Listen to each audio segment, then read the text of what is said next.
نازل ہوئی اور جو کتابیں تم سے پہلے پیغمبروں پر نازل ہوئیں سب پر ایمان لاتے اور آخرت کا یقین رکھتے ہیں۔ یہی لوگ اپنے پروردگار کی طرف سے آئی ہوئی ہدایت پر ہیں اور یہی لوگ کامیاب ہیں۔ جو لوگ کافر ہیں انہیں تم نصیحت کرو یا نہ کرو ان کے لیے برابر ہے، وہ ایمان نہیں لانے کے۔ اللہ نے ان کے دلوں اور کانوں پر مہر لگا رکھی ہے اور ان کی آنکھوں پر پردہ پڑا ہوا ہے اور ان کے لیے بڑا عذاب تیار ہے۔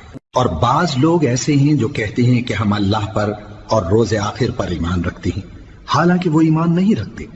یہ اپنے خیال میں اللہ کو اور مومنوں کو دھوکہ دیتے ہیں، مگر حقیقت میں اپنے سوا کسی کو دھوکہ نہیں دیتے اور اس سے بے خبر ہیں۔